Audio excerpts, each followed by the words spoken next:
মানুষের জীবন আসলে কত অদ্ভুত, তাই না? আজকে সে আছে, কালকে সে নাই। আবার আজকে তার এই এত কর্তৃত্ব, ধন, সম্পদ, কালকে সে থাকবে না। মানে আসলেই অদ্ভুত। কিন্তু এই জিনিসগুলা আমরা কিন্তু সবাই চিন্তা করি না, যে আজকে আমি আছি, আমি এত অহংকার করি, মানুষের সাথে কথা বলতে চাই না, মানুষের সাথে অনেক দাম দেখাইয়ে চলি। কালকে হয়তো আমি নাও থাকতে পারি। আমার এই ব্যবহার, আমার এই আচরণ, সমস্ত কিছুই আমি যেদিন থাকবো না, সব কিছুই মানুষ একদিন আলোচনা করবে, সমালোচনা করবে। আসলে কি আমাদের নৈতিক যে চরিত্রটা সেইটাই সুন্দর করা উচিত আমি মনে করি। কিন্তু আমরা কতটা আসলে করতে পারি? আমরা কেউ একজন একটা কথা বলল, তার পরিবর্তে তাকে কিভাবে হেনস্থা করা যায়, তার পাশাপাশি কিভাবে জবাব দেওয়া যায়, সেই চেষ্টাটাই আমরা বেশি করি। আসলে আমরা মানুষরা কম বেশি সবাই বলতে গেলে এরকমই। ভালো মানুষ আসলে খুবই কম আছে। আমি বলেন, আপনি বলেন, এরকমটাই স্বভাবের। কিন্তু যারা ভালো তারা আসলে সব সময় ভালো। তারা সব সময় মানুষের ভালো চায়, মানুষের সাথে ভালো ব্যবহার করে। তাদের নিজেরা যদি ঠকেও, তারপরও তারা কারোর সাথে যুদ্ধ করতে যায় না, বা তাদের অধিকার আদায়ের জন্য একটা প্রতিদ্বন্দ্বী হিসাবে কোনো যুদ্ধ করে না, ঝগড়া তৈরি করে না। আসলে আমরা এগুলা ভাবি, অনেকেই আছে বুঝি, তারপরও বিবেক দিয়ে সেগুলো চিন্তা করি না। আল্লাহ রাব্বুল আলামিন সবাইকে সঠিক বুঝ দান করুক, আমিন। আমি সহ আমার শুভাকাঙ্ক্ষী সবার জন্যই আমি এই দোয়া করি। আজকে আমি মাছ রান্না করতেছি। এই যে মাছটা দেখতেছেন না, এটাও আমার এক শুভাকাঙ্ক্ষী। সে আজকে অনেক ধরনের বাজার করছে। তো ফোন করলো যে একটু আইসা কিছু নিয়ে যাও।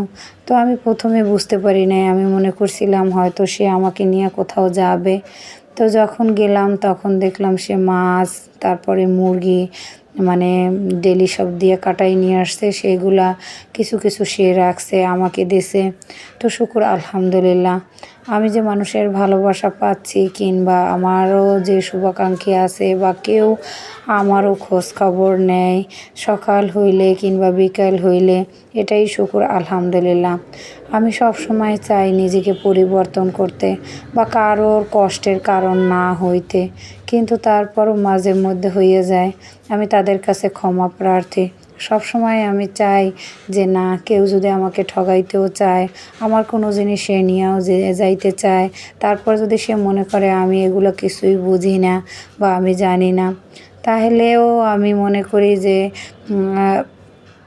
আমার কোনো অভিযোগ নাই বা কোনো কিছু নাই। আবার অনেক ক্ষেত্রে দেখা যায় অনেকে আমাকে হয়তো মনে করে যে আমার মতো খারাপ মানুষ আর হয়তো নাই।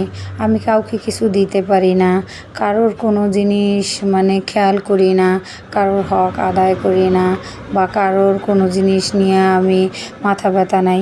এই জিনিসগুলোও হয়তো অনেকে আমার পরিবারের হোক বা আমার আশেপাশের হোক, যারা এই জিনিসগুলো আমার দিকে মানে চিন্তা করেন, তারা হয়তো একটাবার নিজের দিক দিয়ে চিন্তা করেন না, যে হয়তো কখনো আমি একটা জিনিস দিতে চাইছি কিংবা দিয়েছি, সেইটা নিয়ে আপনারা উপেক্ষা করছেন, অবহেলা করছেন, আমাকে নানান কথা শুনাইছেন।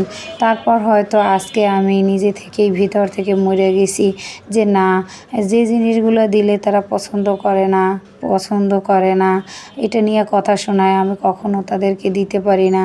তাহলে সেটা না দেওয়াই ভালো। কারণ একটা জিনিস কষ্ট করে দেওয়ার পরে যদি সেই কথাগুলো শুনতে হয় যে আমি কাউকে দেই না, আমি কাউকে খাওয়াইতে পারি না, তাহলে না দেওয়াই ভালো আমি মনে করি। আপনার দেওয়া জিনিসটা আপনি যত কষ্ট করে দিবেন, সেটা যদি সেই জিনিসটা উপলব্ধি করতে না পারে, বরঞ্চ আপনাকে কথা শোনায়, তাহলে সেটা না করাই ভালো। যাই হোক, আমি যখন যার কাছ থেকেই যাই পাই না কেন, শুকর আলহামদুলিল্লাহ। আল্লাহ রাব্বুল আলামিনের কাছে কৃতজ্ঞ এবং তাদের কাছেও কৃতজ্ঞ। অন্তত তারা ভালোবাসা আমাকে দেয় কিংবা খোঁজ খবর নেয়, এটাই আমার কাছে কোটি টাকার থেকেও দামি। হোক সেটা ছোট কিংবা বড় যাই হোক। আর এই যে আমি চিংড়ি মাছ ভুনা করতেছি না, বাচ্চারা এই চিংড়ি মাছের থেকেও এই যে চিংড়ি মাছের যে মানে পাগুলো আছে না, মানে ঠ্যাংগুলা, এইগুলো তারা অনেক পছন্দ করে। আজকে অনেক দিন পরে চিংড়ি মাছ ভুনা করতেছি, তো ভাবতেছি কি দিব পাশে, বেগুন আলাদা করে ভাজা, তারপরে মানে ভাজা ভাজা করে রাখছি, আর একটা আলু আমি কাইটে এইভাবে দিছি, এটা আমি সেহরিতে খাওয়ার জন্যই রাখতেছি। আর ডিম ভুনা করছি, সেইটা সন্ধ্যা রাত্রে এই বাচ্চারা খাবে। এখন রোজার দিন তো তেমন একটা কিছু রান্না করতে হয় না, বাচ্চারা যেহেতু রোজা থাকে অল্প স্বল্প যে কোনো কিছু দিয়েই হয়ে যায়।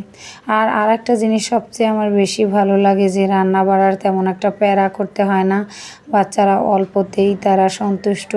আর এইটাই আমার কাছে অনেক ভালো লাগে যে যতটুকুই হোক সেইটা দিয়েই তারা খাওয়ার চেষ্টা করে। একটা সময় সবজি তারা খাইতেই চাইতো না, কিন্তু সময়ের সাথে তাল মিলাইয়া, পরিস্থিতির সাথে সমস্ত কিছু মিলাইয়া আস্তে আস্তে তারা বুঝতে শিখছে, তাদেরকে বুঝাইতে পারছি, এটাই শুকুর আলহামদুলিল্লাহ।